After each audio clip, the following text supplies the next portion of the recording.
Selamat malam, Shalom, salam damai sejahtera dari Allah Bapa dan Tuhan Yesus Kristus bagi saudara sekalian. Jemaat yang terkasih, pada hari Jumat 24 April 2020 ini kita akan mengakhiri hari ini dengan perenungan dari salah satu bacaan leksionari kita untuk hari ini, yaitu dari Yohanes 6 ayat 1 sampai dengan 15. Cerita tentang Yesus memberi makan 5.000 orang laki-laki ini menjadi begitu populer. Mengapa 5.000 orang laki-laki? Memang yang dicatat di situ 5.000 orang laki-laki. Tapi kita bisa menduga bahwa pasti lebih dari itu. Karena yang mengikuti Yesus tidak hanya laki-laki. Bisa, kalau di total bisa 10.000 lebih. Tapi ada hal yang menarik yang bisa kita renungkan.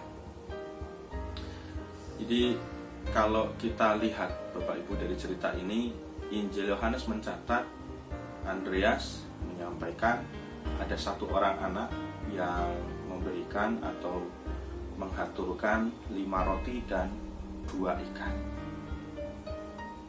Ketika itu Andreas mikirnya, apa ya cukup ya? Nah, tetapi mari kita coba perhatikan. Kenapa anak kecil itu memberikan bekalnya? Yang pasti itu bekal pemberian orang tuanya, yang bisa dipastikan juga, atau bisa kalau tidak berani memastikan, bisa diperkirakan, bisa kita duga juga bahwa itu juga bekal keluarganya. Tetapi kenapa anak kecil itu memberikan kepada para murid, melalui para murid untuk Tuhan Yesus? Ya kita tahu Tuhan Yesus kalau jalan kemana-mana dengan murid yang lain kan nggak bawa bekal, jadi tidak mempersiapkan bekal sedemikian rupa. Jadi nampaknya anak kecil ini juga melihat Yesus sudah waktunya makan tapi kok tidak makan. Nah, makanya anak kecil ini menghaturkan 5 roti dan 2 ikannya. Saya jadi teringat anak saya. Ketika anak saya diberi bekal di sekolahnya, bekalnya ini sebenarnya juga menyenangkan untuk dirinya. Bekal yang dia suka. Ketika sekolah, dia pulang, dia cerita, tadi teman-temanku mau bekalku ya. Oh iya, diberinya gimana? Temanku satu, temanku lagi satu, temanku lagi, dia menyebut nama, tapi saya nggak hafal. Temanku lagi satu, temanku lagi satu. Dia bawa beberapa, terus kamu dapat makan yang berapa? Aku makan satu aja. Lah yang lainnya buat teman-teman. Ya ampun. Jadi kalau anak-anak mungkin mikirnya, ya yang penting aku dapat atau aku nggak dapat nggak apa-apa, tapi teman-teman yang lain seneng.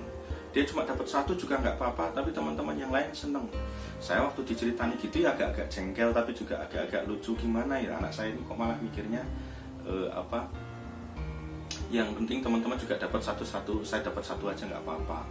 Ya mau marah mau gimana, tapi mungkin ini juga pengalaman yang juga Bapak Ibu rasakan ketika mendampingi anak-anaknya ketika di usia SD. Anak-anak itu mungkin tidak mikir dirinya sendiri mungkin ya kalau untuk pemikiran orang dewasa itu. Tapi justru ini menjadi catatan penting Bapak Ibu dan saudara. Catatan penting yang mungkin kita perlu belajar dari anak-anak, dari sikap ketulusan itu.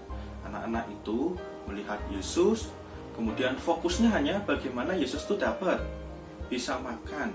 Dia nggak berpikir saya nanti dapat nggak ya, Tuhan Yesus nanti bagi ke saya nggak ya. Dia nggak berpikir itu nampaknya. 5 roti dan 2 ikan dia berikan semuanya. Kita nggak tahu apakah orang tuanya masih punya bekal yang lain atau enggak. Dia berikan itu dan ternyata oleh Tuhan Yesus diberkati dan disebar atau dibagikan ke yang lain, dan sisanya 12 bakul.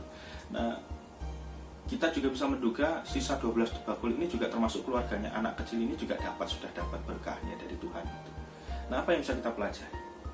Bapak Ibu dan saudara, kalau kita berada pada situasi apakah kita mau menolong atau tidak, mungkin kita berpikir aku nanti dapat nggak ya, atau nanti saya dapat balasan atau enggak ya. Kalau belajar dari cerita anak kecil ini yang memberikan 5 roti dan 2 ikannya, mari kita fokus saja untuk menolong. Nanti Tuhan yang akan memberkati kita dengan caranya. Tuhan yang akan memberkati kita mencukupi kebutuhan kita dengan caranya. Kalau mau menolong, fokus saja menolong. Kalau mau peduli, fokus saja peduli. Tidak perlu kita mikir nanti saya dapat nggak ya, saya disisani nggak ya, atau saya ada nggak ya. Nah ini mungkin susah ya. Panjenengan dan saya juga mungkin susah untuk bisa seperti anak kecil.